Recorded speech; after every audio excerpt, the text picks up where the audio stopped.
And I think we are live. Welcome, evening all, to the stream.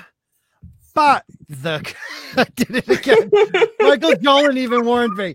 The stream by the Crossroads. Okay, let me first say I knew that's what it was, but I was looking for his chat so I could bring it up at the same time, and I fumbled. I can't get my head. I know it's so sad. That was. I thought my daughter taught you how to read. She taught you burned her. Yeah, I know. Damn it. So let's try that again. Good evening, everybody, and welcome to the stream by the Crossroads. We are doing a reread of A Song of Ice and Fire books with While We Start. Why? Because we want to. And we're starting with A Game of Thrones. We are on chapter 43 through 45. And with me tonight, we have Miss Martin Muse. How are you, Teresa? Doing great. Thank you. I'm glad you're here. It's been a little while, but your life is not as hectic lately, I guess. Correct. That is fantastic. Well, I'm glad you're here. And my partner in crime, Jane Theory. Hello. Hey, how's it going? It is going. It is. And next, yeah, it is. It is going somewhere. All right. And next to me, the one, the only, first of his name, Stig Stannis Baratheon Kenobi. Lord of Dragonstone, Master of Ships, King of Westeros, Lord of Storms and King of the Annals, the Rhoynar and the First Men, Lord of the Seven Kingdoms, Protector of the Realm. Let no man claim ignorance as a defense. Bend the knee or I'll destroy them. All who deny that are my foes. Isn't that right, Sir Davos? He's the King of the North. All right. Fantastic. That was a good one. But did you say monster of ships? I think I heard monster of ships. We all make of ships. Master. Yeah, it sounded like monster. I thought he said monster too. Thank you, Teresa. Then you should learn how to read and listen.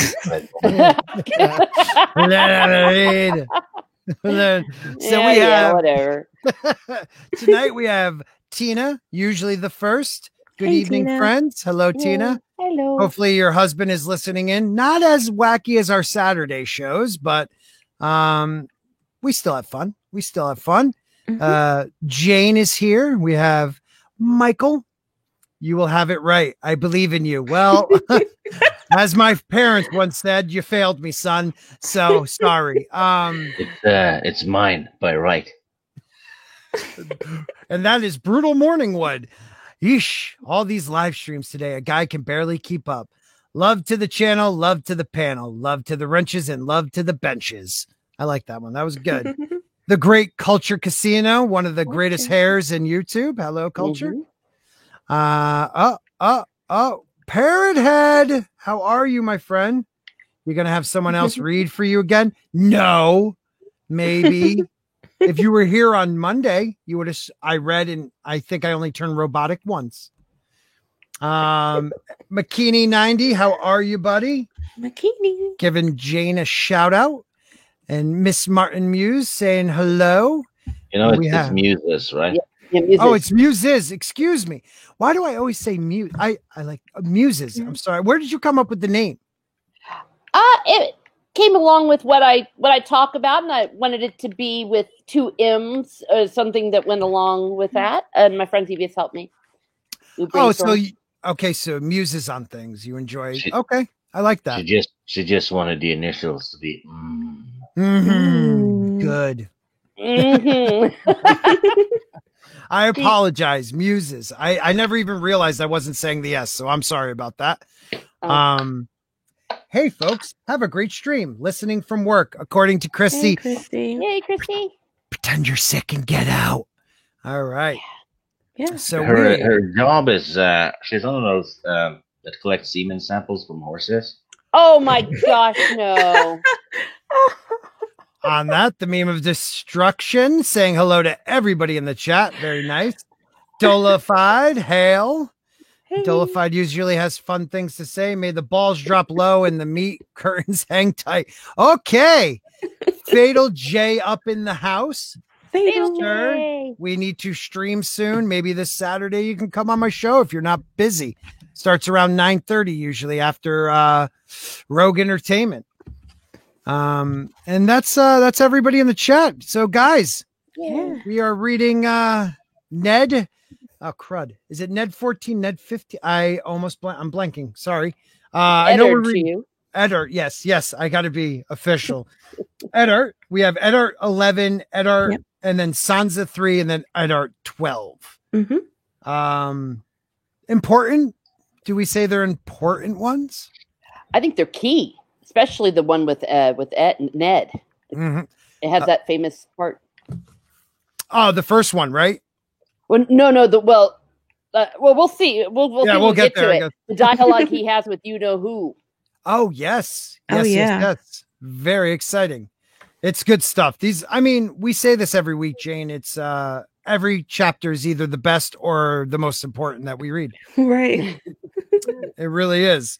So we're gonna crush it. Stig, you ready for some fun times? Yes. I got a spam email about that today.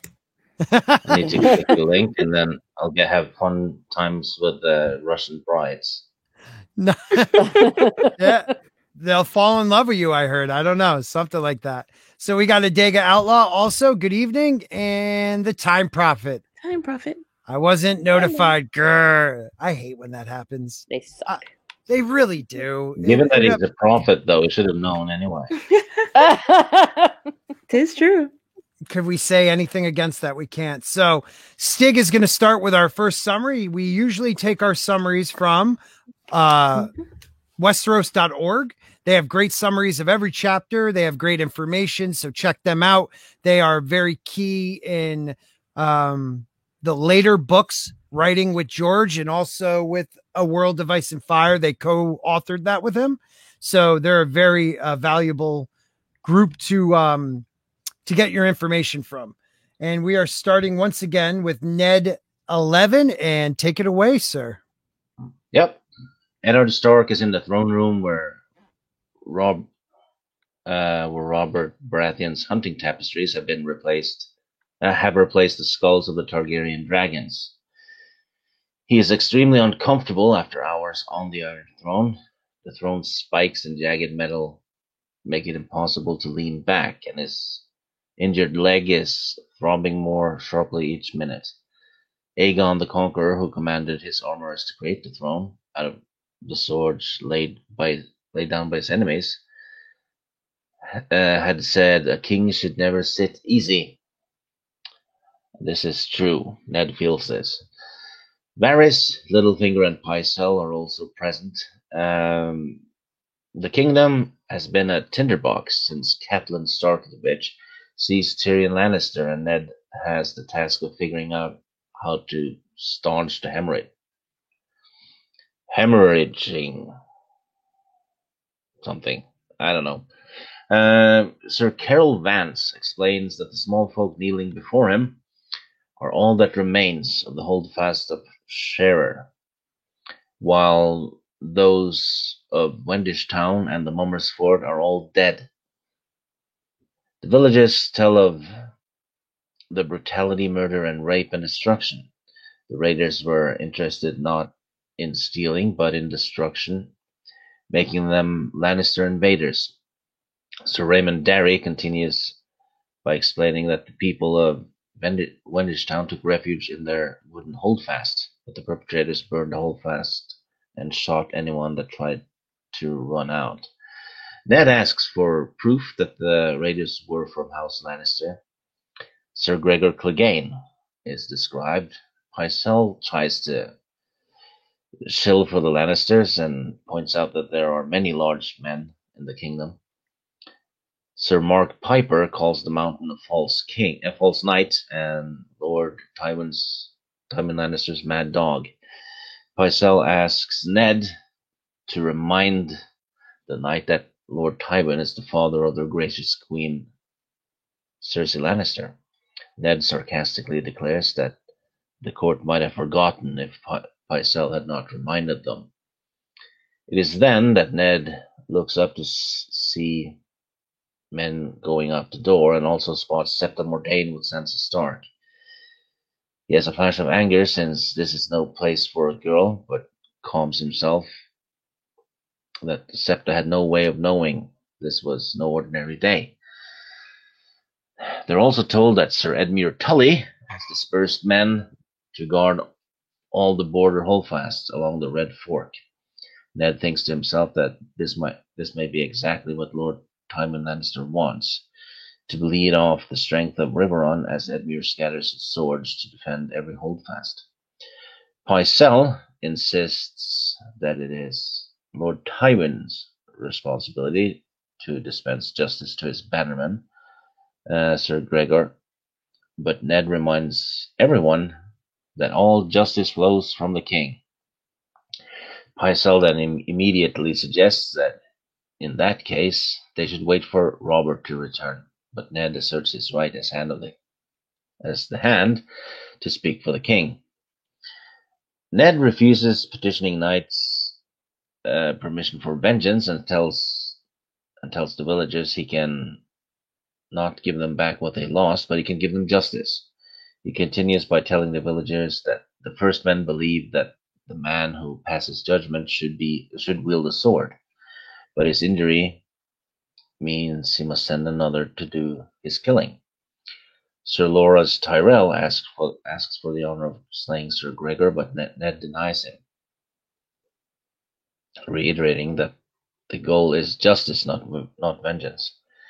Ned looks at the assembled lords and orders Lord Beric Dondarrion, Thoros of Myr, Sir Gladden Wild, and Lord Lothar Mallory to each assemble 20 men. Ned also sends 20 House Stark guards of Winterfell. Lord Beric is given command as benefits his rank. Then Ned announces in the name of Robert that these men are charged with bringing to justice the false knight Sir Gregor Clegane, and that Gregor is stripped of all his lands and titles and sentenced to death. After that, Varys is gathering papers after everyone else has left. He tells Ned he's a bolder man than himself. He goes on to suggest that Ned should have sent Sir Loras, a man who is an enemy of the Lannisters, and he would do well to make the Tyrells his friends. Varys also reminds Ned that it was a slight not to send Sir Ilyn Payne, since he is the king's justice. Ned does not like the man, but tells Varys that he would prefer not to send a Lannister man to kill a Lannister bannerman.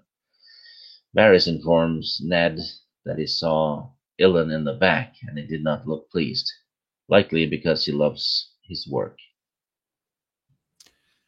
There's a lot going on there. Thank you, sir. A lot going on there. Teresa, what did you get out of this chapter?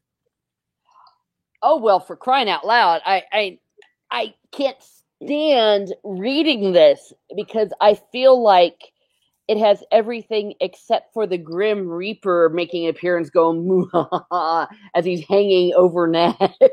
Oh my gosh. Yeah, right? Yes. Yeah. Great use of foreshadowing. Oh my God, yes. Very, very key right there. What do you think there, Jane? One of the things that sort of stood out for me was the fall of the Tullys. You know, you have these raids that Tywin initiated, obviously, using Gregor Clegane. But what happened, all of this is happening because of Kat's decision, which is a dumb decision on her part. And then you have Edmure in charge. So the reason the raids were successful was because all of their troops were at the stronghold or whatever. And then after the raids, they're essentially baited into coming out and spreading their forces. Right. Then, which makes them even more vulnerable than they were to start with. So it's just like, you know, this family is just not the brightest. Well, isn't that why we hear from the Blackfish a couple chapters ago being, I have to go there because, you know, Edmure's pretty much a fool. Yeah. He wants glory, right? Something's really fishy about those. It is.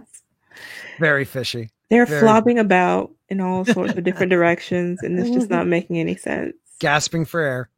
Yeah. Gasping for air. Yeah, that's a valid point. Though they Tywin is smart. He knows he can't attack the north directly. Right. It's gonna almost be impossible if they put forces at Moat Cailin, like Ned told Catelyn to do many, many moons ago, pre-Tyrion. But now what is he doing? He's doing exactly what everyone pretty much assumed he would do, is attack the Riverlands. Mm-hmm.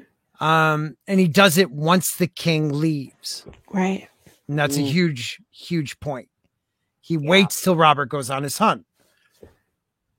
What else did you guys see in this one? There's a lot of great symbolism, a lot of great foreshadowing. Hard to throw it out there because we're trying not to spoil, but anyone find the part where I enjoy the history and he starts talking about Aegon and the chair itself? Yeah. I mean, that was always interesting. I mean, it explains probably part of the reason why Robert is never really around being a king, because he comes across as a type who would want to lounge, and if he had to rule, do so leisurely at a calm pace, Right. And you're not going to do that with this particular chair. It's intended to be uncomfortable. You're supposed to be alert and make decisions that make sense, but you're not going to be able to do that. Right.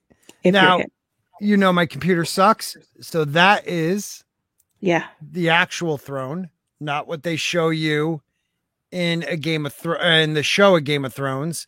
It is a massive, massive, just swords, and the best part is they make fun of that actually in the show, where they have the part where Littlefinger counts them because it's supposed to be 1,000 swords. Mm-hmm. Well, it literally is 1,000 swords, but they couldn't do that in the show. Well, I wonder why they couldn't, though, because I mean, they could have. They could have. I think they didn't like the aesthetic of it. They didn't like how it looked. And that's the problem, is that it's supposed to symbolize the conquest. So that the jagged edges is what you would expect if you threw a bunch of swords together and had your dragon melt them. Ugly, right? That's the point. You make a point. No, of course. He also thanks for the tip. That's man. He also makes he makes a quick reference to people have died on there, and we know that Maegor the Cruel was found dead on his on the throne. Still, people don't know if he died sitting on the throne, was killed, or whatever, but that is who he's referencing in that part, which is interesting. He probably just jumped into the chair. That's possible. It's possible. It's possible. If you jump into that chair, you're screwed. Gosh, or you fall down it. Yeah. Oh, that would hurt. Yeah. Can you imagine tripping? Get the imagine bumping your toes into it. Oh, I'm down to 9. Yeah, it'd slice right off. Yeah, it really would. I mean, these are actual swords. They're not dulled. They were melded together with the dragon. I have my theories on that, what the Iron Throne could be, but that's for our Monday show. Yeah. I think I brought it up once. And we get some people coming in. Raymond Darry is one of them. The Darrys are an important house in the books.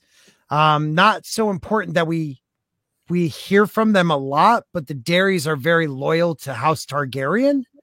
So if they take the throne, they'll have a Dairy Queen. Oh my god! Yes, which would be utter nonsense. You're on fire tonight. The puns are flying. They're flying everywhere. That's great.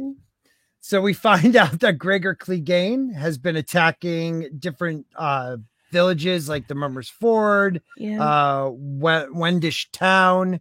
And this is in the Riverlands. People have been slaughtered. I believe 2 of them were wiped out, right? Right, completely. Those 2 were wiped out.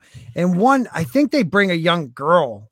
Right? Is that this chapter? They bring the young girl, and she talks about people being murdered, and she doesn't finish the statement, but there's blood in certain spots of her dress, meaning that more vicious things are happening. Mm-hmm. Yeah, they're not just killing. She's right on the throne without permission. Yeah, something like that. She got the point. Sorry, that was wrong. It's horrible. I mean, rape, terrible. Someone tipped her off. Oh God, yeah. And suddenly, Sporking, there goes your channel. Yeah, I know. I am not getting monetized ever.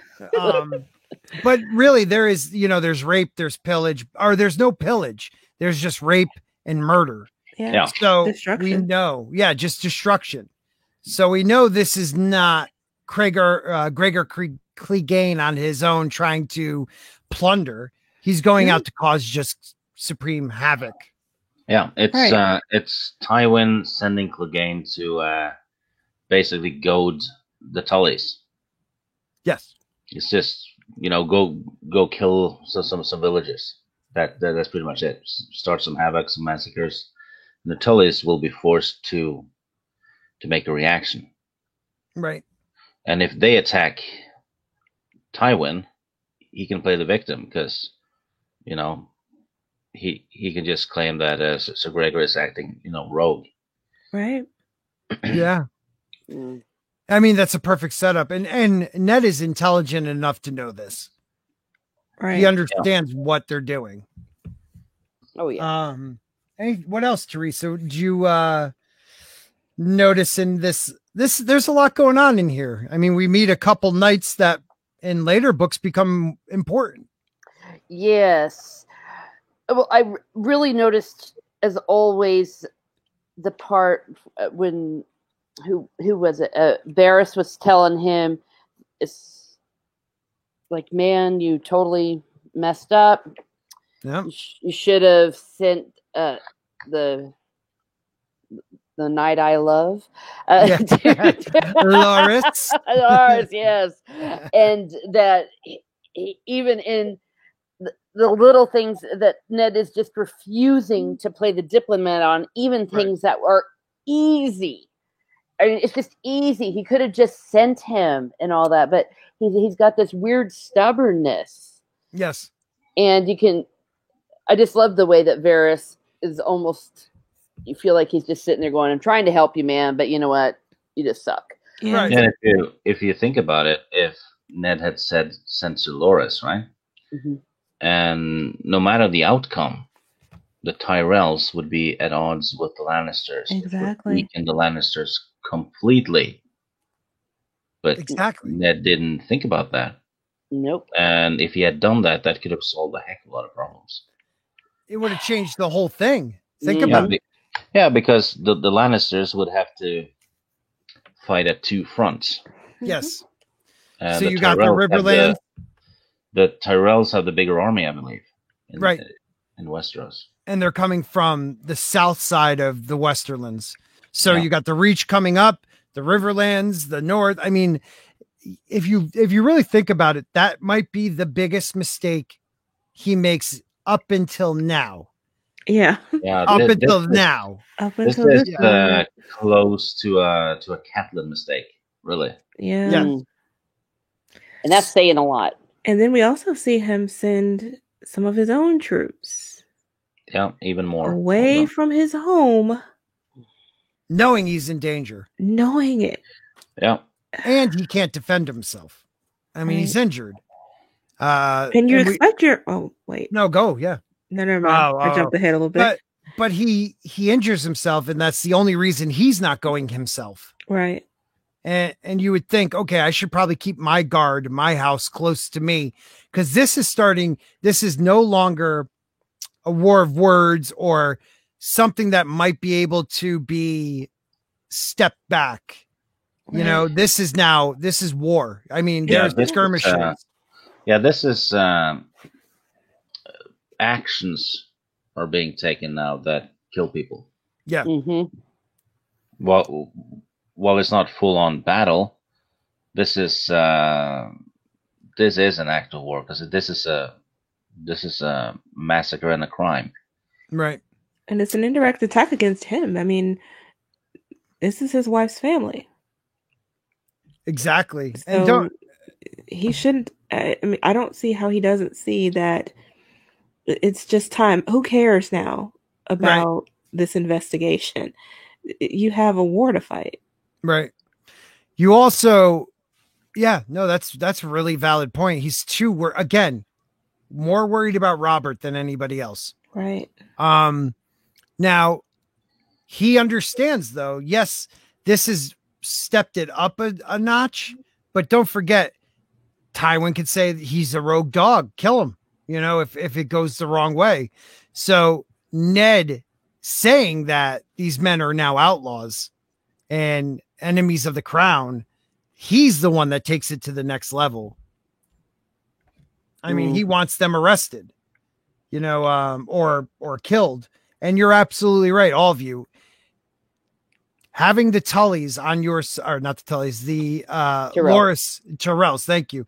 Having the Tyrells on your side changes everything. I mean, everything. I never even, I thought about it before, but I never really sat back and thought this is one of the biggest decisions in the book, because Loras would have made the decision on his own. So it would have been Loras, not, the Tyrell, not Ned making him. He's asking to go. So now the Tyrells have to back his play. And you're going, I never thought about that as much. The Tyrells, they're military and they have more resources than any other house. Right. Evening, lady.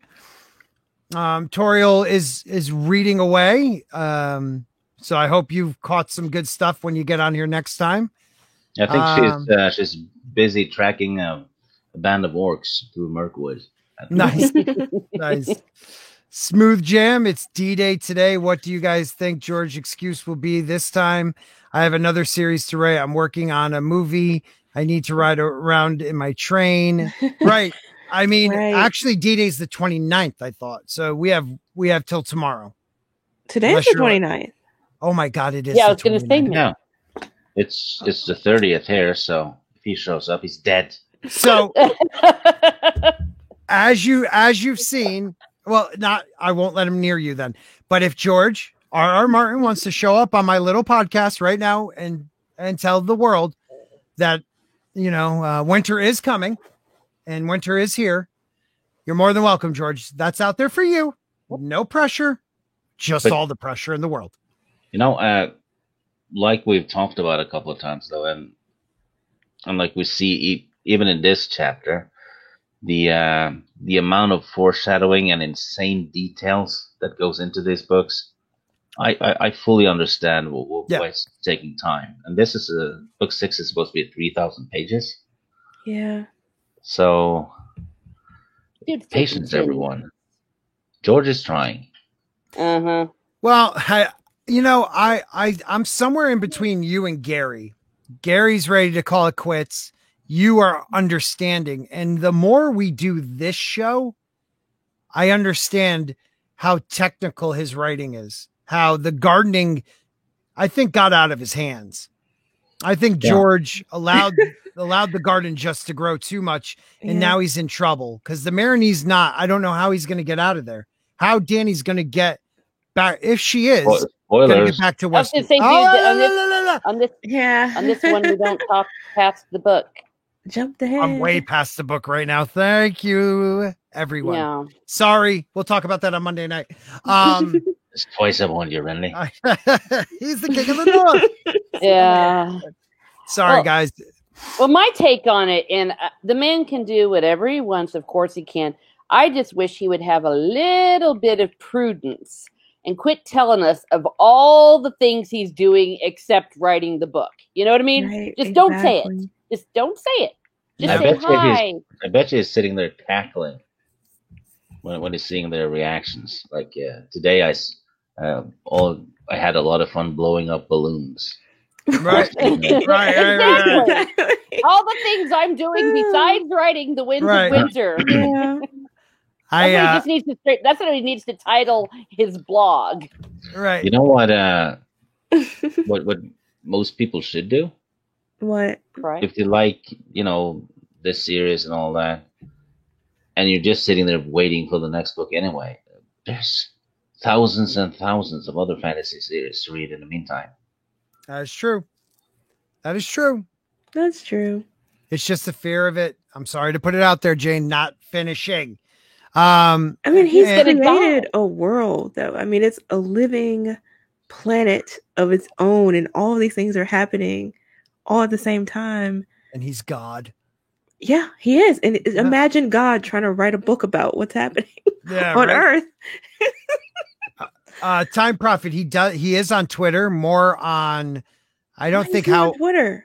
I don't know. No, I'm saying he has a Twitter account. Oh, okay. I don't know if he's actually active on Twitter, but you guys can always retweet him with my tweet and offer him to come on the show right now. He shouldn't be on Twitter. No, you're part of the problem then, Sporking. He's supposed to write, not be on your channel. He needs to make an announcement, people. Yes, he needs to go to jail for this. Yeah. I think I'm all in favor of it. Prison. No mercy. No mercy. But isn't he in prison right now in a way? He's in a cabin all by himself for the last couple months, writing one chapter a freaking week, I think. Poor baby. I'm a gazillionaire living all by myself in a cool cabin with all my millions of dollars, writing, as you say, a chapter a week. Yeah, probably. Life is so tough. George, I understand. If you need to be coddled, I'm here. I will hold you to my bosom and help you finish this book. Feed you grapes. I want him to coffee enemas. I want him to buy me a train. Oh, that would be cool. He owns a train, right? Yeah. Why does he own a train? Because he's George freaking Martin. No. He's got all that money. It's so he can stay on track. You're right, though. You know what? If he's not going to write the book, at least he could do is give all of us a train in exchange for the book. I'd take it. Yeah. I'd take the train. I would too. That's why he doesn't go off the rails. Steak. Yeah, maybe a small, not a huge yacht, but like a small one he can offer up. I'd be fine waiting for him never to finish. I wouldn't care. Right, yeah. I would read all those thousands of other books. Some Stig talks about these crazy other books. Yeah, I'd read all the books that he's reading instead of writing the book. Yeah. Memes. And then he sneezes and goes, a choo-choo. Oh, jeez. Okay, I'm going to stop.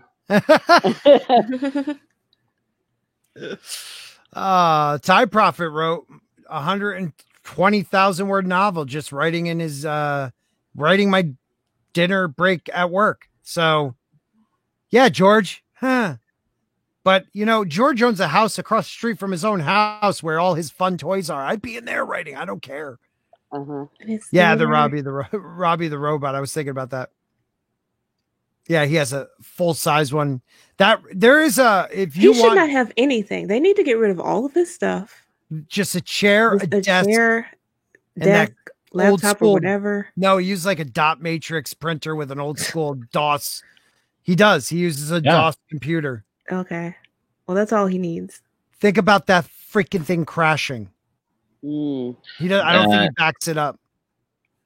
Yes, he does. He saved thank God. Stuff on a floppy disk, which is actually very solid because floppy disks from back then still work. Yeah, but he needs like 72,000 of them for a chapter. No, they don't hold much. It's only a writing DOS writer. Yeah. Yeah. All right, let's get back to the chapter. Now we bitched enough. So I do like, you already brought it up about Varys. Varys points out also Sir Ilyn Payne. Hey, that guy could be a pain in the neck. He is. Yeah. He is. He might not up about that one. Exactly, man. You gotta around Ilian Payne. If he's not happy with it, you gotta have your head on a swivel. You gotta know what's going on. I wonder what his severance pay is. That was a good one. But there are, so now we get we meet Lord Beric Dondarrion, Thoros Amir, Gladden Wild, and Lothar Mallory, and they assemble a group of men to dole out the king's justice. So Ned, and this is something you might want to take note, Ned charges Beric Dondarrion with the capture or death of the mountain and to protect the people of the Riverlands. And that, my friends, is a very important moment. It's a notable moment. It's a notable moment. Very notable. Yeah. Mm-hmm. And we will not jump into that, but and I do like how Ned tells these people, the first men, we swing, the men who, doles out the justice must swing the sword. Mm-hmm. Like letting them know, remember, I'm one of my people are the first men. The North is the first men. This is true justice. And if I was capable, I would bring him that justice. What would have happened, if Ned was healthy? How the story would have been so different. For one, he wouldn't have been in King's Landing. Right. Which anywhere else would have been safer for him. Yeah. I mean, and then how many of his men again? What does he send this time? He sent 20. It's only 20, but it's still 20. So 20 from his house. I think Lord Beric has 20. And there was one other. Each, huh? Yeah, there was 20 each to make like there was a large, it was like 120 people at least, I think. So they went out with a true force. We'll see what happens later on, I guess. Anybody have anything else? Miss Martin Muses? No, I think we pretty much covered this one. Okay. Let us move on then. Yep. And this chapter was kind of like another set the stage kind of chapter. Very important set the stage, right? All the pieces got a lot of into place. Yeah, it got a lot of pieces moving. Mm-hmm. And put into place for later chapters. Right. So now let's go on. I'm sorry. Yeah, and it shows Ned making some big mistakes. Mm-hmm. Right. Again. Right. And being pointed out to him this time. Yeah. And again, Ned, being Ned. Ironically, pointed out to him by a guy who has no point. But the thing is, that was the guy who he should have consulted with before making this decision. Like he's acting entirely on his own from his own sense of honor instead of understanding the politics and the culture of this country, and that is part of his problem. To be fair, though, neither Pycelle, Littlefinger, or Varys are to be trusted, and Ned knows this. From an earlier chapter, because they're vultures. Apparently. But you can benefit from listening to people. Yes. Yeah. Sometimes they can reveal things and reveal themselves. You just don't want to act exactly. Yeah. No, that's a valid point. I would at least allow them. Look, Grand Maester Parcells. We know. Ned knows. Everybody knows he's a Lannister man. Mm-hmm. He says the dumb things that he gives it away. Right. But Littlefinger and Varys, if you read between the lines, you might grab a nugget or two that he could have used. Mm-hmm. The whole Loras thing would have been a huge, huge benefit if he just, like you said, took the time to listen. Yeah, it's like when you read it, you just think, just do it, man. Right. Solution, a good solution is right there, but he just doesn't. Right. And once again, he uses it's the idea that Ned is this honorable guy, but I think we said it earlier, he's just stubborn certain ways. Yeah. And even Sansa. So next chapter is Sansa 3. Sansa, Ned would actually be a terrible soccer player because he would refuse to score a goal just because one of the defenders slipped and stuff like that. Right. Wait for the guy to get up. Yeah. Everyone would hate him. Oh my God. Or he's the type that only sees a portion of the field. He doesn't see the whole field. Right. He sees everything but the goal. Yep. Exactly. Oh gosh, that would be so frustrating. Yep. So we have Sansa 3, and even his daughter. Sansa is bewildered that her father did not send the Knight of Flowers after Sir Gregor Clegane. She tells her friend Jane Poole that she thinks it's because her father was a fool in a foul mood from his leg wound. Sansa believes sending Sir Loras, who looks like a hero, to slay a monstrous Sir Gregor would have been just like the tales. Sansa tells Jane that she said as much to Septa Mordane, but that the Septa only told her not to question her father's decisions. Littlefinger, who overheard, claimed that her father's decision could do with a bit of questioning. When Sansa had explained to him about monsters and heroes, Littlefinger told her life was not a song. Jane suggests that Lord Eddard should have sent Sir Ilyn Payne, but Sansa replies that he is like a second monster. Then Jane begins to speak dreamily about Lord Beric Dondarrion, telling Sansa how brave and gallant he is. Sansa can only think that even though Lord Beric is handsome, he is also old, almost 22. Changing the subject, Changing the subject, Sansa tells Jane that she had a dream about Prince Joffrey taking the white hart the king's party is hunting in the Kingswood. It was actually only a wish, but Sansa thinks it sounds better to call it a dream. In her heart, Sansa thinks that her prince is far worthier than his drunken father.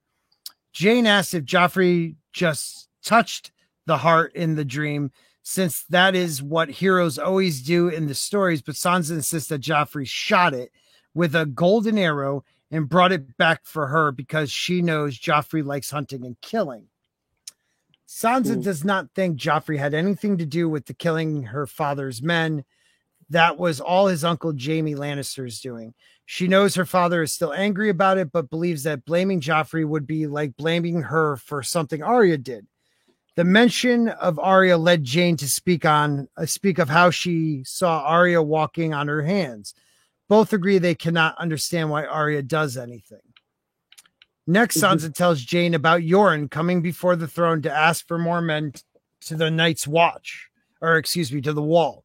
After seeing the dirty, smelly Night's Watch recruiter, nothing like her Uncle Benjen, Sansa felt sorry for her bastard brother Jon Snow. No one would volunteer for the watch, so her father gave Yoren his picks of the dungeon. Jane so interrupts Sansa to suggest they go to the kitchen to get some lemon cakes, and Sansa agrees. The next morning, Sansa wakes to watch Lord Beric depart with his men and thinks it is a song come to life. Afterward, the Tower of the Hand is so empty, Sansa is even happy to see Arya.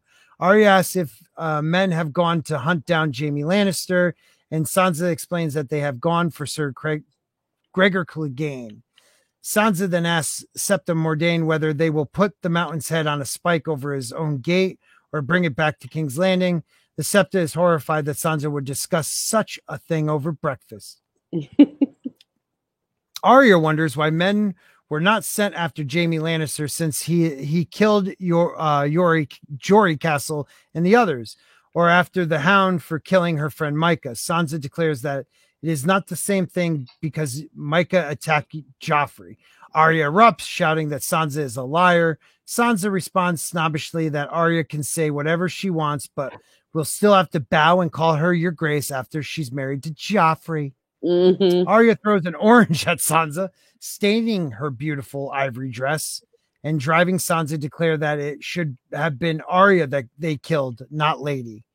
The Septa order both of them to their rooms, where Sansa tears off her stained clothes and goes to sleep.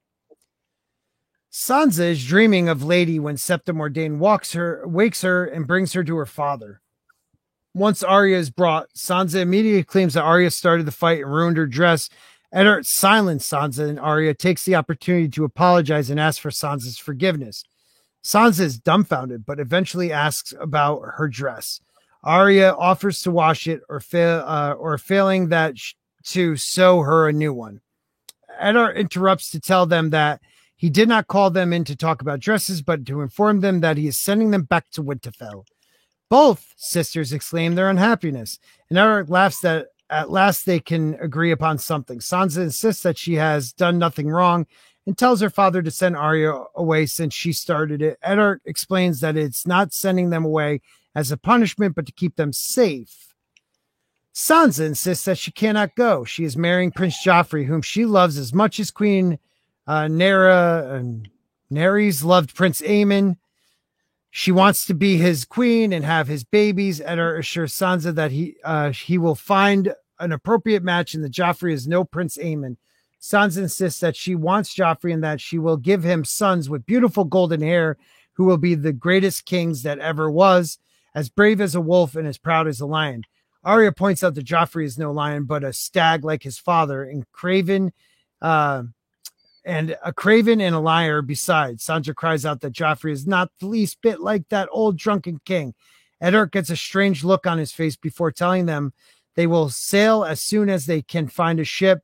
He also warns them not to tell anybody. Septa Mordane returns to urge Sansa to stop crying, with Arya insists that the journey by ship will be an adventure, that they will get to see everybody back at Winterfell again. Sansa remains furious and storms off to her bedchambers and bars her door. Freaking Sansa. Ugh, I can't stand that girl. Can't stand Sansa at all. So who would like to start? Miss Martin Muse? Yeah, I was going to say, that was the part I was referring to earlier. Yes, Sansa is a big pain in the arse, but because she was so, I love Joffrey, she saw what Ned was not able to see, because it's like Ned's been clouded. His thinking's not all there. And she was the one saying, I want to have, golden-haired babies with him and all that. And he's not at all like his drunken father. So this is the one time with Sansa being a little whiny brat actually served a great purpose. And she saw a detail that had been escaping Ned. Yep. Yay, Sansa. For once in her... For once in the book. And I thought it really was in character, and I just love it how she and Arya are still just fighting and getting in trouble and getting sent to their room, just like normal stuff. Right. But the thing is, Arya is being smart here. I mean, she's making good points about how the bad decisions her father has made, even before, by not avenging the death of Jory, by not avenging the death of Micah. She's asking the important question. She's pointing out the fact that Joffrey is craven, that he's a liar, that he's essentially evil, that this is a family that they should be wary of. Right. And that there is a real threat here. And this is something she's been talking about for a while, and she's been telling anyone who will listen, and she's been telling her dad repeatedly. And he's just not listening. Because they're girls. Yeah. If it was Rob, even Bran, maybe he would have took what they're saying. Like when Arya says people are after to kill you, right, Stig? Right. Yeah. Women never listen. I'm not going to say anything. I'm surrounded by women at my home. You so want to say something, don't you? I want to say that it's funny the night that Arya brings up, or excuse me, Sansa brings up, she keeps referring to the stories, and she talks about Aemon the Dragon Knight and his love for, I always screw up her name. It's, how do you say it? Nerys.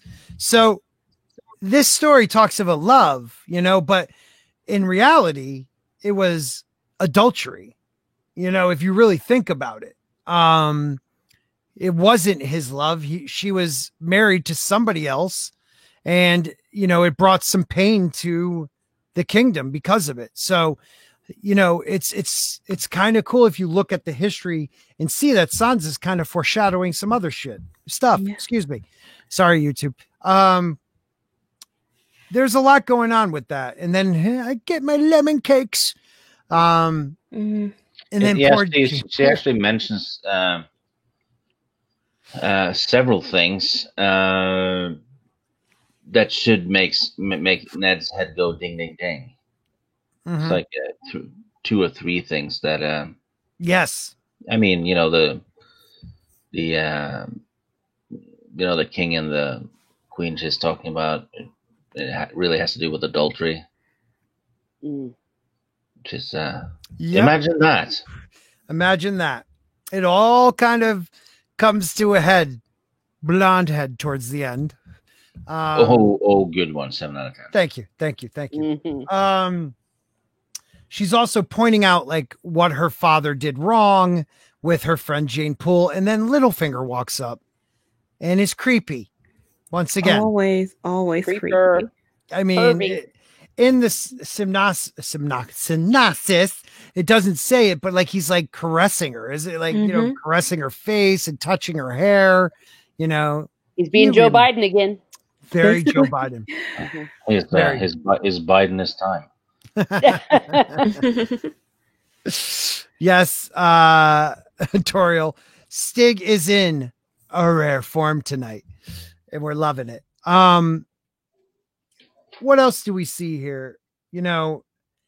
She's blinded by the stories and believing them that this is Joffrey, yet she knows Joffrey likes to hunt and kill things. Right. She's obviously not blind to it, right? And she knows he's a liar. She knows this. Because it's what happened with Lady. Right, and she's still sticking to the story. Despite that. Pretty messed up. It's sick. She's throwing Micah's death in Arya's face and still lying to protect someone who's not even there. Like, she's so... She's actually more in denial than a crocodile in Egypt. Yeah. It's the truth, though. Arya, though, is actually showing some maturity. She offers to clean the dress. Yes. She actually realized that she went too far. Sansa won't have it, though, but still. And the dress is stained almost like a blood look to it. Kind of like the girl in the previous chapter. I mean, there's also some symbolism with this dress. We find out later down the road a little bit. It's not anything because we can kind of, I believe Arya, doesn't she dye this to change the look of the dress? Dyeing things might come up later on. That's a colorful take on it. Oh my gosh. Thank you. And I really do appreciate, the funny thing is that both Sansa and Arya blame Jaime Lannister for the death of Jory. It's just Arya that wants justice. And Sansa uses it as an excuse for Joffrey. I thought that was interesting. The way they take the murder of someone they've known their whole life. And known incredibly well, because we did hear from before about how Bran and he used to go out in the woods together. And he was friends with if he was friends with Ned's children, right, that suggests a really close bond. I mean, well, to be fair, this is where Sansa's bitchiness shows up, because she had the same attitude towards Jon. It's like everyone not a lady or a lord is down there, really. Right. Her bastard half-brother. Yeah. That's how she sees him. He's a bastard half-brother. The same with Sir Jory, she doesn't really, she doesn't even have any impact on her emotions when he's killed. That's true. Right. Like nothing. And then she takes after her mother, really. Yeah, I was thinking about that. She's kind of acting like her mother's daughter in all this. Yeah. On the other hand, you did mention about her being in denial. And the only reason why I'm wondering if she's so strongly in denial and maybe giving her a pass is she perhaps subconsciously knowing even as a child that were she to admit otherwise, that she would be in a very dangerous place. Or if she, I like how you put that. I would also say that if she was willing to admit it, it would put her in a place of, okay, not just dangerous, but I'm marrying into this is a monster. He's a liar. He allowed that boy to get killed. He allowed Lady to be killed, so she has to believe her own BS or she can't become a queen. And she throws that in her sister's face. Yeah, you're going to have to bow to me someday and call me your grace. But I think there is this push and pull because you mentioned, or it mentions in the story, the wolf dream. So so there is a part of her that's still Stark, that's still Wolf. It's just being suppressed. Right. It's like she's dreaming about her dead Stark piece. So, I mean, Lady being killed. No. Does that have any effect on that type of dream? Oh, wow. I didn't pick up that. Yeah, yeah, I know that happens a lot on these streams when we're doing this. We just all pause for a second and go, it's like, that was very profound. Yeah. This is where the whole panel should just go, Yes. Yeah, they like to quote me, Miss Martin Muses. Yes. That is our Muppets Take Manhattan after Kermit loses his memory. I always remember that. Yes. After he lost his memory, he had total recall. Oh, Lord. Steve. Come on, that was a good one. I also do like how she asked Septim Ordain about the head being on a spike. Yeah. That's kind of dark. A little dark. Yeah. Like they put it on his castle arc or back here, and Septim Ordain. She was sitting at the head of the table. She was. Mm-hmm. She was. That was interesting. Rennie! Yes, Rennie. Hey, Rennie. Thank you for stopping in. Speaking of heads on a spike, here's Rennie. Oh, what? I don't even know what that means. Steve, you're being very violent today. Sansa is too stupid to be a queen. I'll take that. To the bank. Muppets Take Manhattan is a great, great Muppet movie. Probably the last great one. Though that newest one wasn't bad. I thought that was all right. Yeah. They tried. Well, you know what? Or is she perfect to be queen? Because if you're going to be a queen, maybe the only way to truly be happy is to be too stupid to know what's really going on. Because then you just go crazy. Isn't that the key to happiness in general, though? Well, yeah. Denial is the key. Denial, yeah. Just be a complete airhead. And nothing will bother you. It's a good point. There's truth in that, unfortunately, here Steve has some truth. Aren't you happier when you don't really know? All the way up to the point when you get yourself beheaded. Right. Adam Price. I don't like all this Sansa slander. Yeah, slander. You know what? You're going to have to wait till this chapter's over. Just mute us and I'll give you like a sign that we're going to be talking about Ned. Because you know what? I can't freaking stand Sansa. I can't. Even in the further books, it's just she let's not forget at the end of this chapter, her father says, "Don't tell anyone." Just keep that in mind, people. I just many horrible things happen because of what Ned decides and Catelyn decides, but Sansa is one of the biggest reasons things happen. I'll just put it that way. I'm just going to leave it at that. I can't. It's so hard not to just spit out everything. But we're doing pretty good, except for me, ruining stuff a little earlier. This is why they should have taught their girls like how to rule too. Right. Like even if they wanted them to marry or whatever, you gotta have some education, some sense to be aware of what's happened. But then isn't they aware do either. have belts in Westeros. What? Well, they know, they do have belts in Westeros, so there really is no excuse. Yeah, right.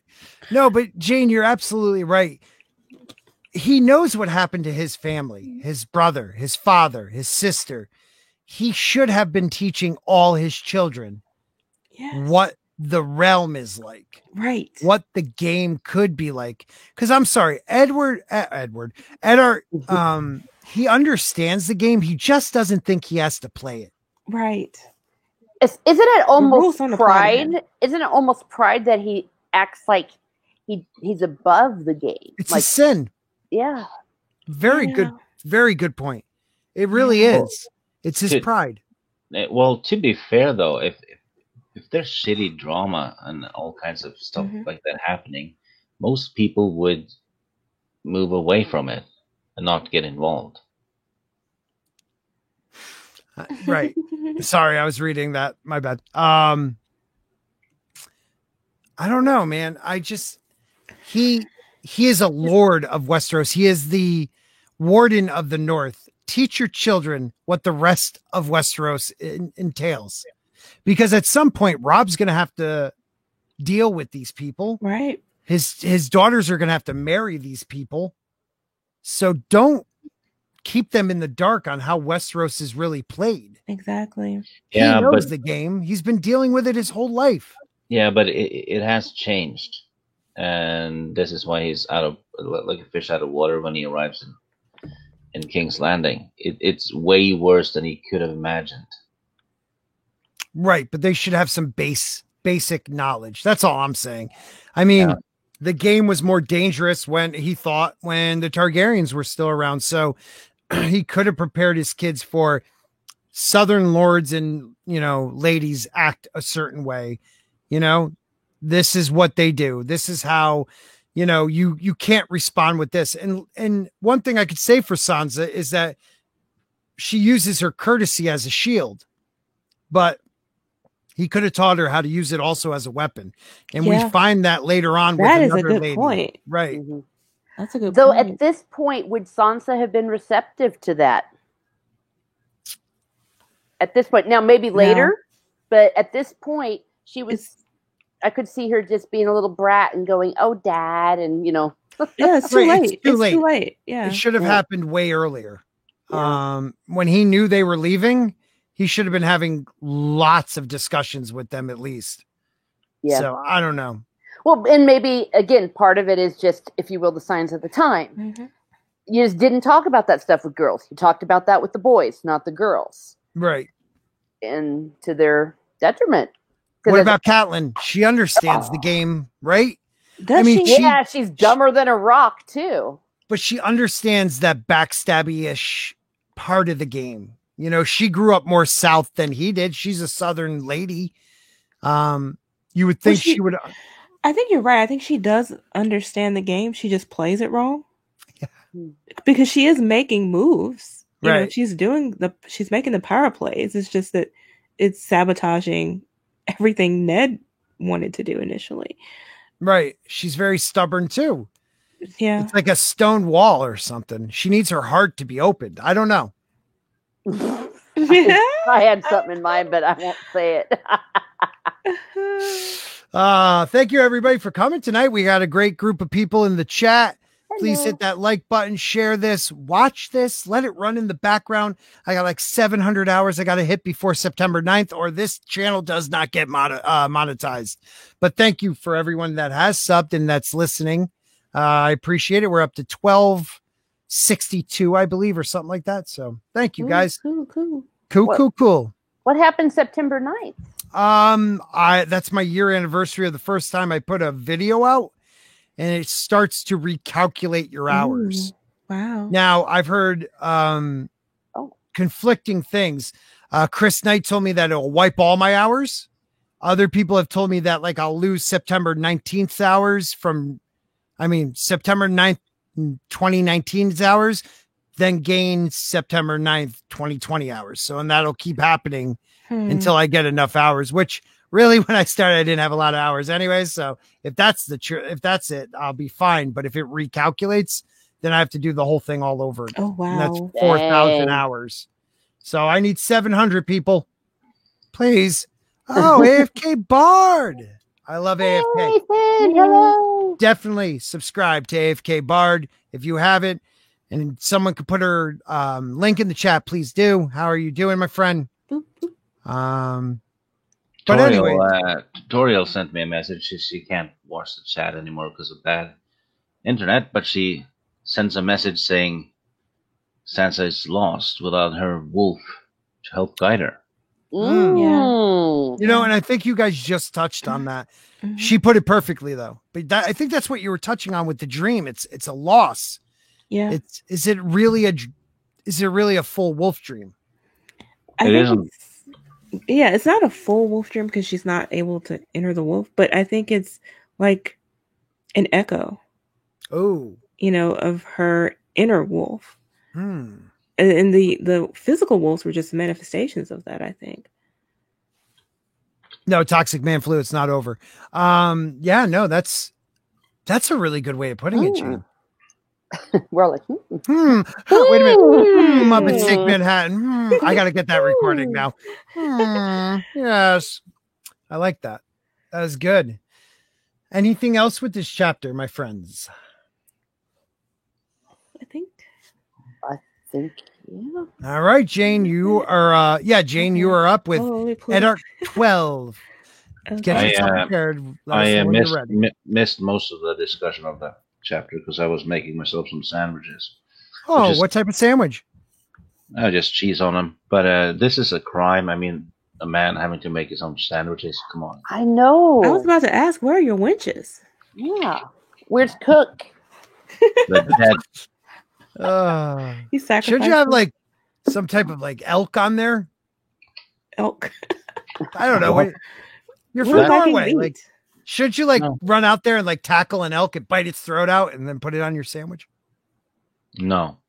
No. I got venison. If you want to trade, I always wanted to try elk. Venison. Oh, I've had elk. Had whale too. Oh, whale. Best meat I've ever had is whale, actually. Really? Pete is gonna come for you, man. Tender. Yeah, right. What type of whale? Sperm whale. Oh yeah, they're good. You've had one? Never. It just sounds good. I mean, they got a lot of blubber. The fat content must be fantastic. No. There's actually no fat in the meat because the fat is on the outside. So so you get like no marbling at all, like none of it. Yeah, it's just pure tender meat. It's insane. Do you eat that cooked? You chop it up into smaller pieces, and then you fry it a little in a frying pan, and then you put it in casserole with brown gravy and potatoes and stuff. Turn a cooking show. Oh. It could be called Stig Stag Sandwich. Yeah. Oh my gosh. That could be your channel. I like that. That could be great. And the deer I ate had no name, so it was a Jane Doe. Oh, Stig Brutal Morningwood says, yeah, right. Next, they'll expect you to chew it yourself too. I know, right? Terrible. Gosh, whatever happened? You need to make out with women while you have a half chewed sandwich in your mouth. I got a story when it's just me and you later. Let us move on. You ready, Jane Theory? Sure. All right. This is Eddard 12, I think. Okay. Grandmaster Pycelle tells Eddard Stark that the pain means that the bone is healing, but Ned only replies that he will be happy when his leg stops throbbing. Pycelle provides him with the milk of the poppy for the pain, but Ned says he sleeps too much already. Pycelle tells him sleep is good for healing. Pycelle informs Ned that Queen Cersei has received a letter from her father Lord Tywin is angry about Ned sending men to bring Sir Gregor Clegane to justice. Ned replies that it does not bother him. Lord Beric Dondarrion rides under the king's banner, and if Lord Tywin attempts to interfere, he will have Robert to answer to. And the only thing Robert likes better than hunting is making war on defiant lords. Pycelle leaves, telling Ned that he'll come again the next day. Ned knows Pycelle is Cersei's creature and doesn't care. He's not actually confident in Robert, but he doesn't want Cersei to know that. He calls for honeyed wine, which will not cloud his mind as badly as the milk of Poppy, because he needs to think. Ned thinks how sometimes a child's innocent eyes can see things that grown men are blind to, and how someday he'll have to tell Sansa how she made it all come clear to him. Littlefinger pays a visit an hour after Pycelle leaves, bringing news that Varys has heard whispers that sellswords are flocking to Casterly Rock. Ned asks about Robert and is told that, having found the White Hart dead, the king is now after a fierce boar. Most of the hunting party has returned, however, including Prince Joffrey and Sandor Clegane. Littlefinger states that he would have liked to have seen the hound's reaction to learning that Beric Dondarrion is after the brother he hates. With that, Littlefinger leaves for a dinner, but not before noting that the lineages and histories of the great houses of the Seven Kingdoms, and teasingly asking if it is a sleeping potion. Ned considers that outside of his retainers, there's not a man in the city he trusts. Littlefinger leaving before the slaughter of his guard rankles him. Varys knows too much and does too little. Pycelle is Cersei's, and Sir Barristan is too old and rigid in his sense of duty. Arya and Sansa will sail in 3 days. Ned knows that honor will require him to go to Robert with all he knows when he returns. Last night he dreamt of when Lord Tywin had presented the bodies of Prince Rhaegar Targaryen's children to Robert. Ned remembers that Robert could be merciful if a man were brave and honest. He had pardoned Sir Barristan, Varys, Pycelle, Balon Greyjoy, and Littlefinger, and let them keep their office for an offer of fealty. However, poison in the dark he'll never forgive, and would kill them all. Bran must have learned some part of the truth, otherwise they would not have tried to kill him. Ned decides that he must find a way to save the children.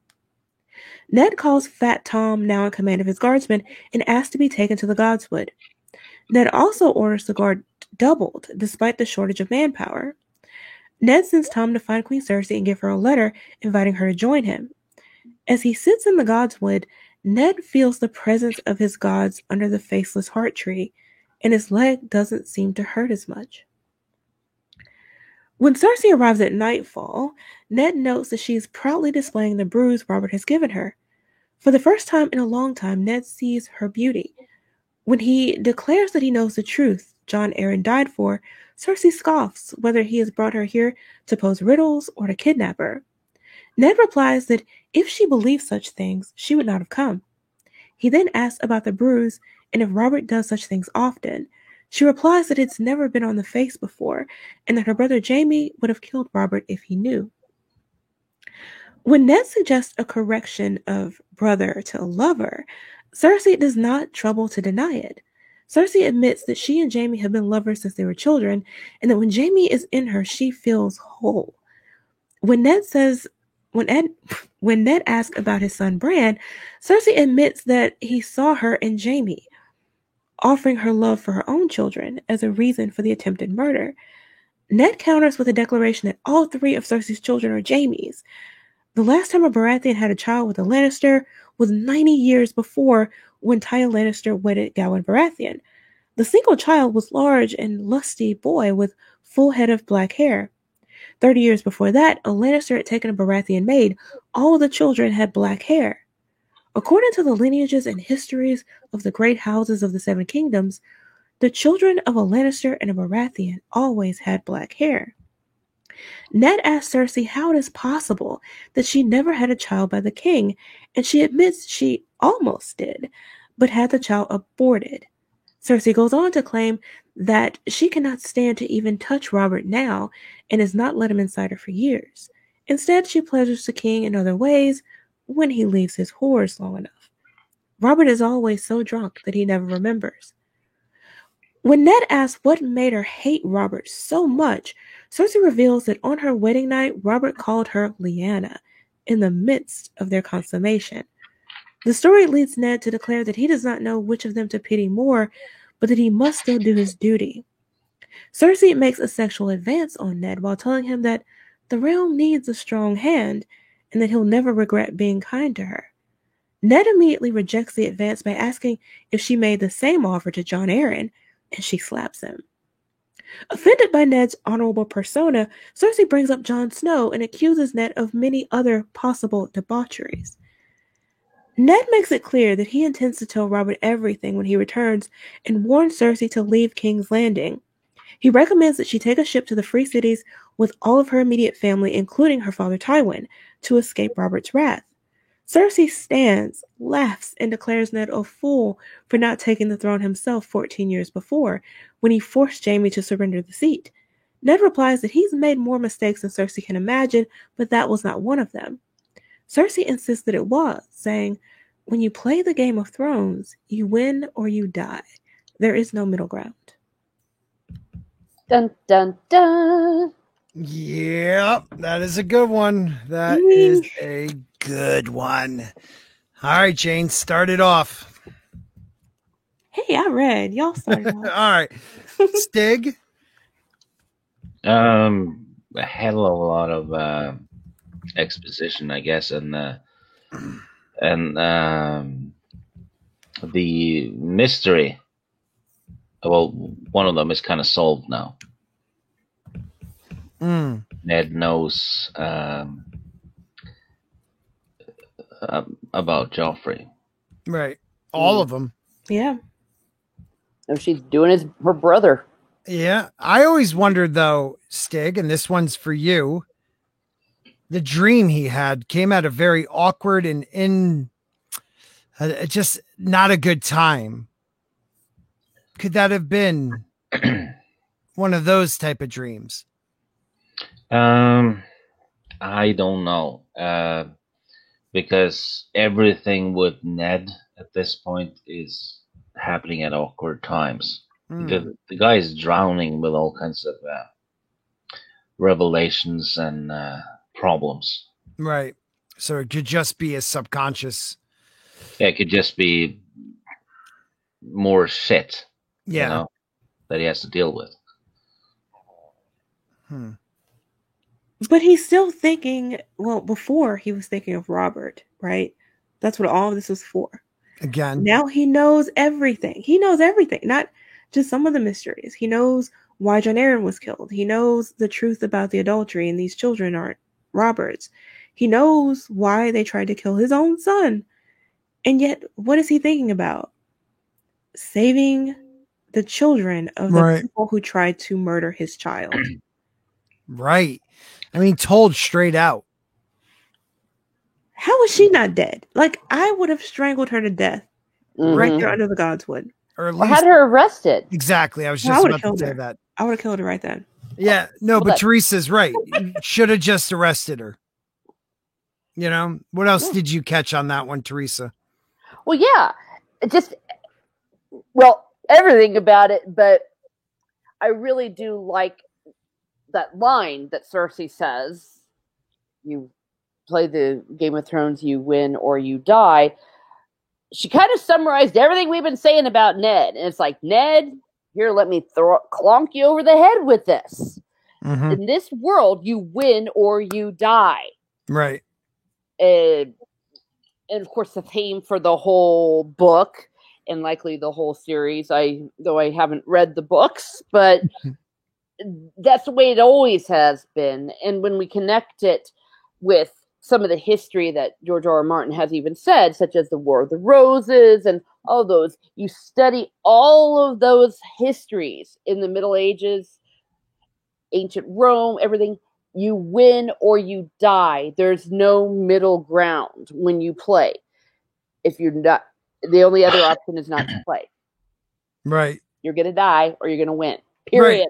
And I mean, she tells him, you know, like, you should have took this seat. And when you didn't take that seat, you gave up playing the game, and that's going to be your downfall. Yeah. And she's even telling him right then and there. Exactly. Like, you're dead. You're going to die.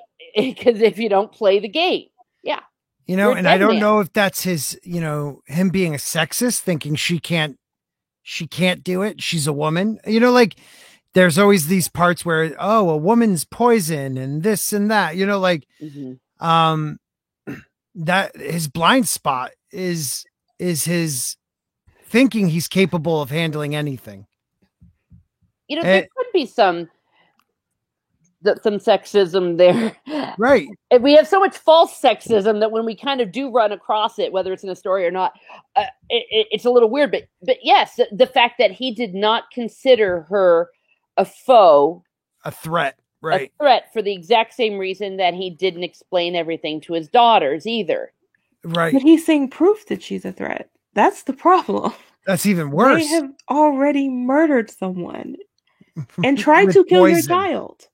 With poison. Exactly. So in his mind, he's got her. She's not going to be able to, you know, like, but they pushed your kid out a window. Yeah. And you are weak. But I also think pushed the kid out of the window, attacked him not broad daylight, but attacked him in front of everyone. Right. They're destroying the Riverlands. Right. These people have no fear of him or his family.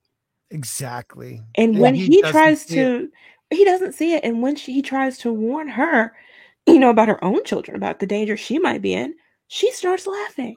Yeah. That should have been a clue. Yeah. That should have been a oh shit moment. You know, and I want to say something, Stig.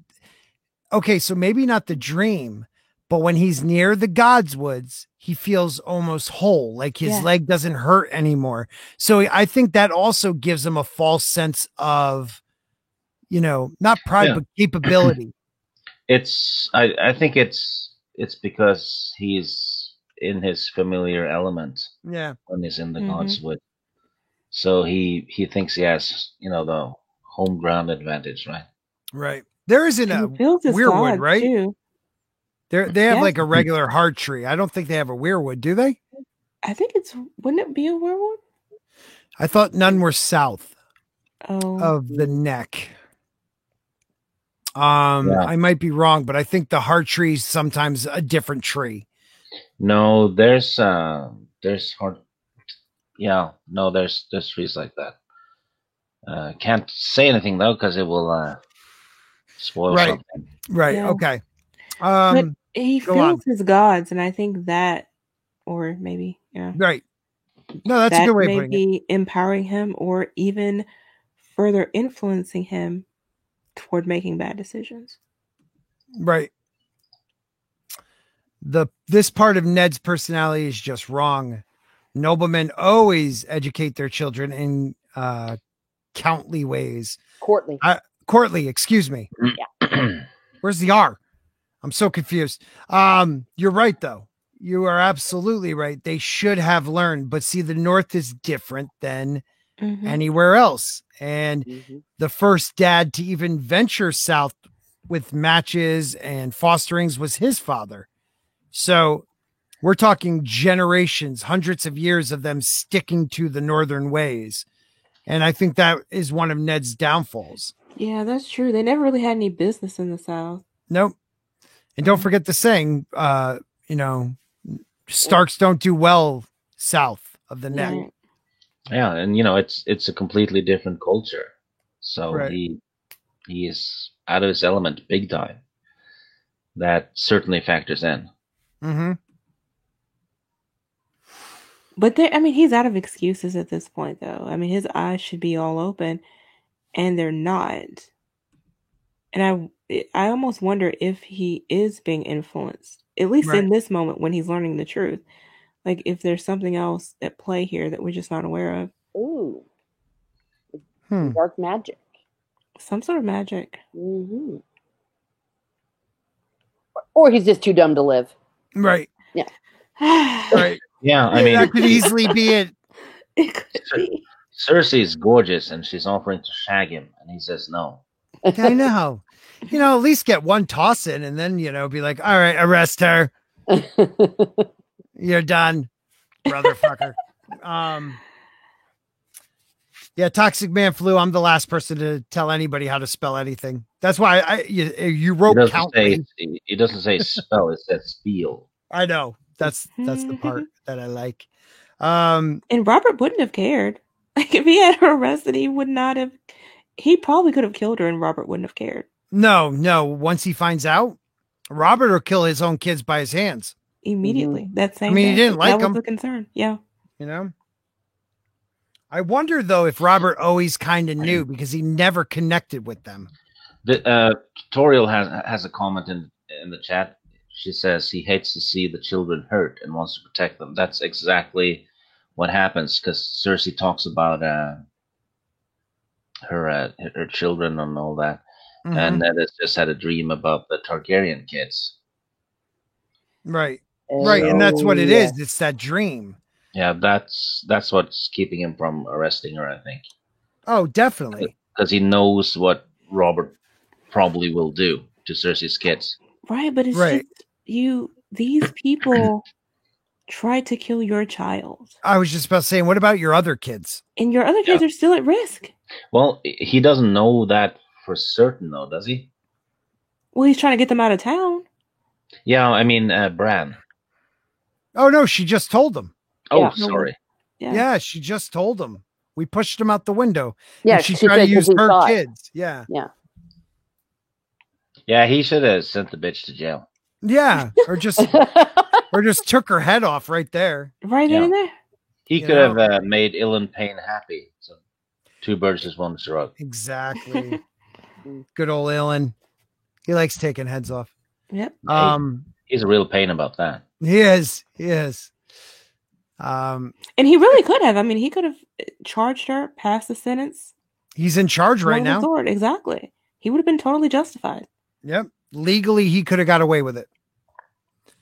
God, he's a moron. The Starks are morons. Except for Arya. Yeah.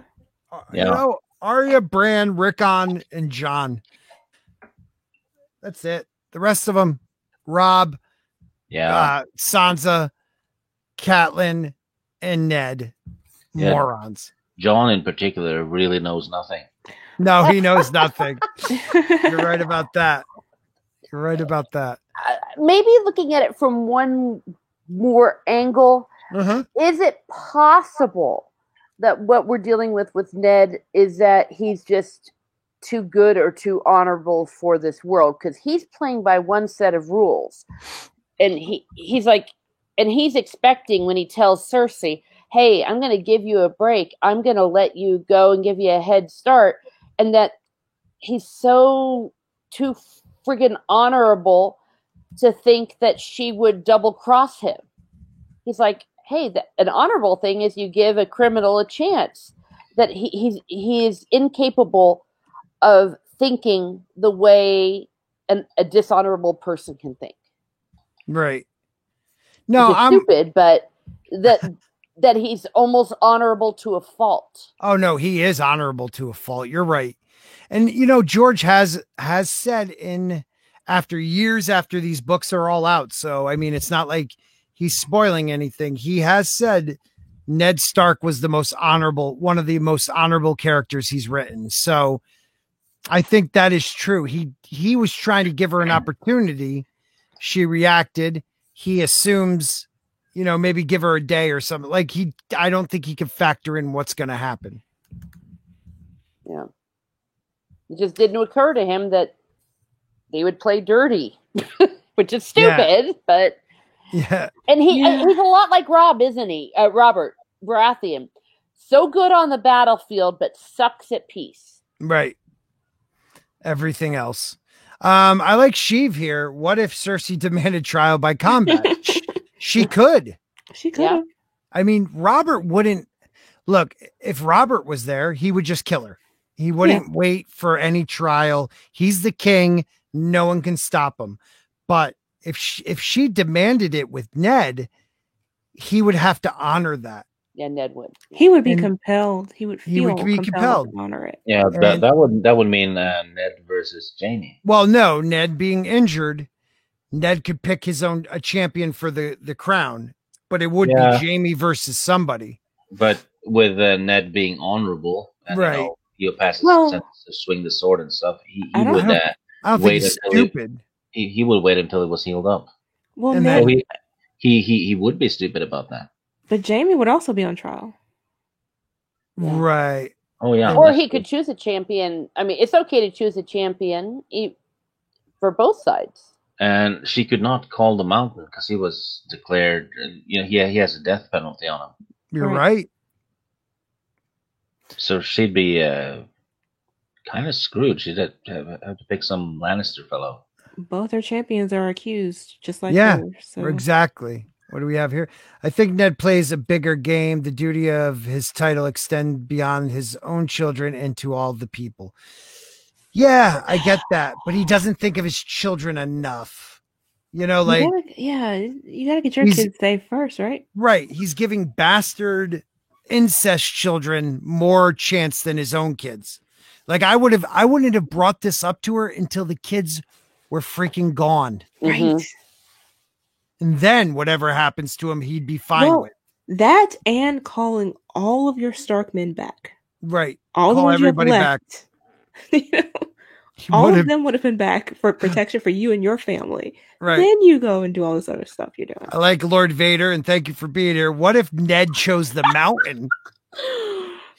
He's the one that called him a criminal. He could say, okay, he's no longer one, but I call him. I choose him. Yeah, he could have done that. That would have been playing the game. Yeah. Wow. That would have been fantastic. Now, as far as Ned as being a bit of a parallel from a historical figure, because we know that a lot of the War of the Roses and then the Tudors stuff, is that Ned was Thomas More. And I saw it right away. And Thomas More was very much the same way, to a fault. It was his devotion to the faith and the fact that he didn't consider his family, for example, like his family were begging him to give in and take the oath that Henry VIII, like give up his Catholic faith, like it's not worth it. And it's an argument that's still happening today about him, is because it's more, you can look at it from the secular point of view from him about conscience. Like, is it right to follow your conscience, and how far do you go following your conscience? Right. And I think that Ned is a good example of that, since that is the character that he's based upon. And they both had the exact same ending. Exactly the same ending. Oh, wow. Wait, have you seen A Man for All Seasons? No. Oh, I would highly recommend it. Best Picture, 1966. Yeah, he was a historian. Yeah, he got beheaded. All right, let me write that down. Men of All Seasons. Because they wanted him jumping to take ahead. No, it's in the book. It's in the book. We're allowed to screw up things in the book. We're allowed to do that. Yeah. It's just very interesting. And even the stuff with his family, the parallels are there. Because when I was watching this with my mother, she's like, oh man, that's Thomas More. He's dead. Yeah. And it's like, yeah. Wow, that's so cool. That's interesting. Yeah, it's a very, very, it's a good debate. Yeah. Yeah. When do you just tell your conscience, screw my conscience, I'm going to do what it takes to survive? And some men can never do that. Yeah. It's principle and pride over that, and honor. Yeah, and that's exactly what they explore, and they explored with him both historically and in the movie. Is it pride? Right. Is it pride or is it principle? Let's debate it. It's good stuff. Oh, I'm gonna have to check that out. Yeah. Lord Vader says, didn't in the show Ned wanted Cersei and her kids to leave the city and could avoid Robert's wrath, and he did in the books also. Yes. He wanted to give her a heads up so she could leave. But what I'm saying is, after she said, well, I killed your kid, they're all bastards, but we try to kill your kid. We did this, we did that. You're going to lose the Game of Thrones, which means you're dead. That's when you say, okay, I'm arresting you now. You should. I agree with you. And I also think that part of it is we often attribute this to the Stark honor and stubbornness, right? Mm-hmm. But I don't think Brandon would have responded the same way. Oh, it's something about Ned, Right. And maybe the fact that he didn't want to be a lord either. Right. So maybe that's why he's not taking it so seriously, or he doesn't see it because he wasn't really expecting to be in this position at all. He wasn't trained the way he should have been. Right. To play the game. That's good. Yeah, that's valid. Because Brandon would have destroyed them all already. Oh yeah. What if in a scenario Cersei does die? Wouldn't Tywin want war then? But I already think he's planning for that. Ned, he's ready for that part of it. Mm-hmm. When it comes to war, Ned is ready. That's when he's in his element. That's just like Robert. They're in their element when it's war. They would love a war. Mm-hmm. It's just trying not to get killed before that happens. Right. That's interesting. Very, very good stuff, guys. I'm liking it. Anything else with this chapter? Let's just say it. The game is on. Like it's everything's out there. No. Yeah, Yeah, this is kind of like a WoW chapter. This is, the shit hits the fan, really. Yeah. Yeah, literally. It's downhill from here on out. Right. Everything you said before too, Stig. We learn everything. Jon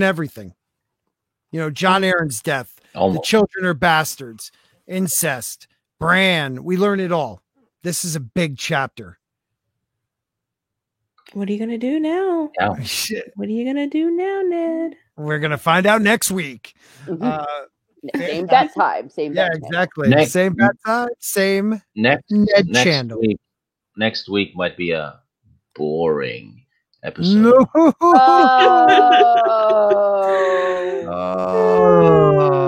Puns never stop, people. I love it. All right. Thank you, everybody, for coming tonight. We did our 3 chapters, and we'll be doing chapter 46, 47, and 48 next week. Woo. I have no clue at the moment but we will find that out very soon. So let us all. I know 44 is Sansa. Oh, maybe that's Sansa 3. Did I mess that up? Oh, no, I'm sorry. We're doing 40. That was stupid. 46, 47, 48. Okay. I was looking at the wrong page. So I want to do the John one because that has bastards in it. Of course you're going to do That's a prerequisite, Stig. Stig gets all the John chapters no matter what. And Stannis. You get John and Stannis. Mm-hmm. So one of these books you might read almost every other chapter. So it's all you, buddy. It's all you. All right. Well, Miss Martin Muses, can you maybe let people know where they can find you out there in the world?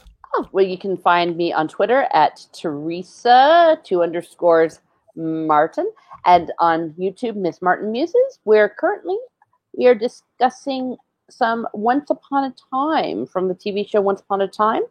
Me and some friends every other Sunday. So please come and join us and have a good evening. And thank you very much for coming. You're more than welcome, as we've told you, to come back next week, every week on this Wednesday. You're part of the panel now. Of course, we enjoy your input, same as Toriel. Always adds stuff to it. So thank you. Oh, you're welcome. I love being on here. I'm glad I was able to get back. Yeah, me too. Me too. Glad everything is settling down. You're back with us. Yes, sir. And Jane, do your thing. Hey guys, you can find me here on YouTube where I post weekly movie and television reviews every Sunday at 6 Central, as well as some occasional pop culture news and commentary. You can also find me on Twitter and Instagram at Jane Theory. Fantastic. And earlier in the chat, for all you Jane-aholics out there that love her voice, Jane will be reading Ariana 1 on Monday. So make sure you stop by for that one. That's a good one. Thank you, Jane. And the first of his name, Lord Protector, the greatest man on earth, Stig, Stannis Baratheon, Kenobi. Yeah, I'm the one, the Obi-Wan. Oh my gosh. Ooh, that was good. Yeah, not a YouTuber, not, I'm just friends with a couple of YouTubers, and I talk nerdy with them on YouTube. That's pretty much it. So, all right, go sub to Christy, who is there. And make sure you guys watch Christy's live stream. She needs the hours. She's closer than I am, so please help Christy out. She needs all the help she can get. Oh, here's one for you, Teresa. Hot take. Last season of Once Upon a Time was worse than last season of Game of Thrones. Ooh. Yes and no. Because I actually believe that seasons 4 through 6 were worse, and that 7 was actually tolerable. But hey, join us for the discussion. There you go. In the chat. Yes, but yes, it all went to hell after season 3. Yes. All right. Well, thank you everybody for coming tonight. This is Sporky News. This is the stream by the Crossroads every Wednesday night, going over Game of Thrones. Please make sure to subscribe if you haven't, like, share, and definitely watch and maybe let it run in the background. 700 hours can't come too quick for me, but I appreciate everyone who has been helping out. Thank you all. And we'll see you Saturday night. I have a prediction. You'll What's get that? those 700 hours before Winds of Winter. Oh, God. I freaking hope so. I'm going to have great-grandchildren before we get to Winds of Winter. Good night, everybody. Good night. Good night. Take care.